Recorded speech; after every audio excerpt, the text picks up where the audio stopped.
Assalamualaikum warahmatullahi wabarakatuh. Kembali lagi dengan channel Peci Media Official. Kali ini saya akan membahas sebuah sejarah, yang dimana sejarah masuknya Islam ke Sukabumi. Mengapa kita perlu belajar sejarah? Karena sejarawan dunia Herodotus mengatakan Historia fit magistra, sejarah adalah guru kehidupan. Menurut Presiden Indonesia Soekarno secara tegas mengatakan never leave history, jangan sekali-kali meninggalkan sejarah. Nah, untuk itu kepada seluruh zaman milenial gitu ya, untuk mengetahui pentingnya sejarah. Oke, lanjut.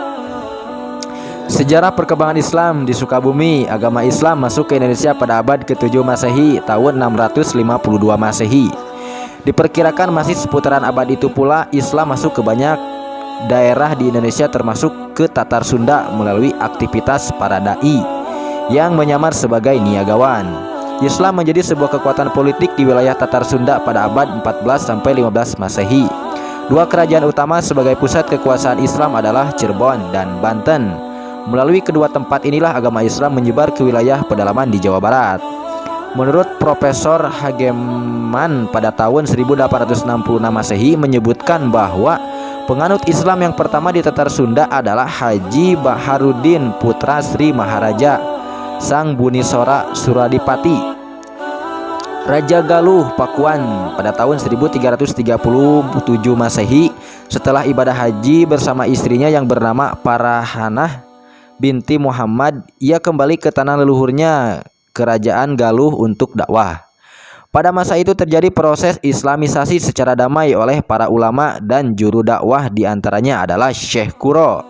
Sebagaimana disebutkan dalam cerita Purwaka Caruban Nagari, disebutkan bahwa Dukuh Pasambangan didatangi guru-guru agama Islam dari Campa, Guzarot, Persia, Madinah, dan Damaskus. Syekh Hasanuddin atau Syekh Kuro, putra Syekh Yusuf Siddiq dari Campa, mendirikan pondok pesantren Kuro di Karawang pada tahun 1551 Masehi. Pada waktu justru Labuan Ki Gedeng Tapa Ki atau Ki Jumajan Jati menyuruh putrinya yang bernama Nyai Subang Larang untuk berguru agama Islam di pondok Kuro. Dalam perkembangan selanjutnya, Nyai Sumbang Larang dinikahi oleh Raja Jayadewata atau Prabu Siliwangi, wafat pada tahun 1521 Masehi. Perkawinan tersebut dilaksanakan secara agama Islam dan dinikahi oleh Syekh Kuro dinikahkan oleh Syekh Kuro.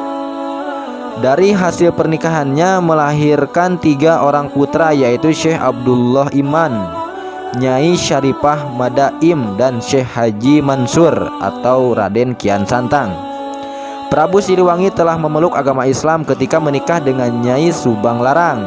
Dengan kata lain, telah terjadi islamisasi pada kalangan istana kerajaan Pakuan Pajajaran melalui pernikahan. Syekh Haji Mansur atau Kian Santang atau Raja Sanggara, sekembalinya dari ibadah haji, ia mendapat amanat dari kakaknya Syekh Abdullah Iman untuk menyebarkan agama Islam di Tatar Sunda bagian selatan. Ketika sampai di Sukabumi Selatan, ia bertemu jodoh dan menikah dengan Nyai Lenggang Kencana. Lama tinggal di sini sambil menyiarkan agama Islam pada penduduk sekitarnya. Waktu terus berjalan. Dalam masa-masa menjelang akhir hidupnya, Syekh Haji Mansur atau Raden Kian Santang menegakkan syiar Islam di daerah Garut dan wafat pada tahun 1580 Masehi. Dimakamkan di Kampung Godog, Desa Suci, 5 km dari kota Garut. Penyebaran agama Islam semakin berkembang setelah kerajaan Pajajaran bubar pada tahun 1526 Masehi. Kemudian berdiri negeri Cianjur atas inisiatif Raden Haji Abdul Syukur, Syekh Haji Mulia, Syekh Haji Soleh, Syekh Aulia Munatili, dan Syekh Dalam Haki Sepuh Prabu Jampang Mangung. Mengadakan musyawarah di Kampung Pasamuan, daerah Gunung Rompang, Pelabuhan Ratu. Dengan falsafah Sapulidi, maka diperlukan seorang pemimpin sebagai pemegang tangkainya yang disebut Raja Gagang. Pada waktu itu hari Kamis 12 Rabiul Awal 1076 Hijriah bertepatan dengan tanggal 24 September 1665 Masehi. Resmilah berdiri negeri Cianjur meliputi Sukabumi dengan Kanjeng Kiai Arya Wiratanu bin Syekh Govarana sebagai Raja Gagang atau Bupati yang dilantik setelah sholat Jumat pada tanggal 13 Rabiul Awal 1076 Hijriah.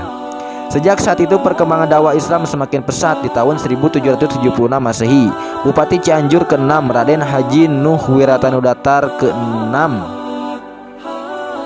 membentuk sebuah kepatihan bernama Kepatihan Tijikole atau sekarang bagian kota Sukabumi. Tanggal 13 Januari 1815 Masehi, Kepatihan Tijikole berganti nama menjadi Kepatihan Sukabumi. Nama Sukabumi diresmikan oleh Patih Sukabumi yang bernama Raden Haji Tumenggung Arya Suryadiningrat atas saran Dr. Adrias, seorang dokter ahli bedah yang mempunyai usaha perkebunan kopi dan teh di daerah Sukabumi. Asal nama Soekabumi dari kata Soeka berarti kesenangan, kebahagiaan, kesukaan, dan boemi yang berarti bumi, tanah. Jadi Soekabumi memiliki arti tanah yang disukai. Sukabumi mempunyai banyak pondok pesantren sebagai lembaga pendidikannya yang banyak melahirkan para ulama dan memberi bentuk kehidupannya, peradaban mayoritas penduduk di daerah ini serta memahami ajaran Islam yang universal sifatnya. Pada periode abad ke-15 sampai 16 Masehi, banyak para ulama menyebar agama Islam di Sukabumi, antara lain Syekh Haji Mulia Soleh Aulia Mantili wafat pada tahun 1668 Masehi. Kedua, Raden Haji Wiratanu atau Panji Nata Kusuma wafat pada tahun 1692 Masehi. 3. Syekh Yusuf Tajul Khalawati Al-Makassari wafat pada tahun 1699 Masehi. 4. Syekh Somasullah wafat pada tahun 1529 Masehi. 5. Syekh Aulia Mansur wafat pada tahun 1628 Masehi. 6. Syekh Haji Abdullah Muhyi wafat pada tahun 1730 Masehi. 7. Syekh Haji Ja'far Shodiq wafat pada tahun 1712 Masehi, dan lain-lain. Atas usaha para ulama sebagai pemimpin non-formal bisa tegak syariat Islam di Sukabumi dalam bidang hukum perkawinan, hukum waris, hukum zakat, bidang ekonomi, zarimah, pidana atau kriminal. Semuanya berdasarkan syariat Islam. Bahkan pada masa pemerintahan Hindia Belanda, umat Islam tetap menggunakan hukum Islam dan menyelesaikan berbagai persoalan yang diperselisihkan, baik hukum perdata maupun hukum pidana. Bahkan keputusan Raja Belanda Koninklijke Beslissing nomor 19 tanggal 24 Januari 1882 yang kemudian diumumkan dalam Staatsblad tahun 1882 nomor 152 tentang pembentukan Prestrade pengadilan agama yang didasarkan atas teori Van den Berg yang menganut paham resipto in complex, yang berarti bahwa hukum yang berlaku bagi pribumi adalah hukum agama yang dipeluknya. Hal ini karena kenyataan bahwa warga pribumi yang muslim sangat taat menjalankan syariat agamanya walaupun ditentang oleh Sonux. Sampai sekarang masyarakat kaum muslimin tetap menggunakan hukum Islam dalam perkawinan, waris, kebijakan fiskal, kebijakan moneter, sampai masalah-masalah kecil. Misalnya hukum mengembalakan kambing di kebun orang lain. Lanjut. Di Sukabumi dibangun sebuah masjid yang letaknya di tengah-tengah kota disebut Masjid Kaum, yang pembangunannya disponsori oleh Patih Sukabumi Raden Haji Tumenggung Suryadiningrat. Masjid tersebut wakaf dari Haji Muhammad Said seluas 4.000 meter persegi pada tahun 1838 dengan nama Masjid Jami Sukabumi. Akan tetapi pada tahun 1912 berganti nama menjadi Masjid Kaum Sukabumi, menyesuaikan dengan tempatnya berada di Kampung Kaum, Kelurahan Gunung Parang, Kecamatan Cikole, Kota Sukabumi. Jalan Jenderal Ahmad Yani nomor 55 pada tahun 1445. Setelah proklamasi kemerdekaan, pengibaran bendera merah putih dilakukan di masjid ini.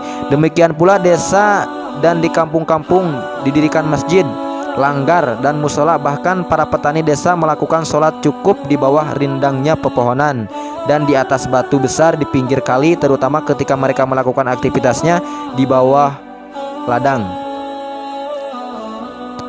Memasuki abad ke-20 Masehi didirikan lagi pondok-pondok pesantren, di antara lain Pondok Pesantren Parakan Salak oleh Kiai Haji Muhammad Juwaini. 2. Pondok Pesantren Salajambe oleh Kiai Haji Muhammad Anwar. 3. Pondok Pesantren Sukamantri oleh Kiai Haji Muhammad Siddiq. 4. Pondok Pesantren Cicurug oleh Kiai Haji Abdullah Syekh Hasan Basri. Pondok Pesantren Sukaraja oleh Kiai Haji Jainuddin Arifin. Pondok Pesantren Cantayan oleh Kiai Haji Ahmad Sanusi. Pondok Pesantren Al-Masturia oleh Kiai Haji Muhammad Masturo pada tahun 1920.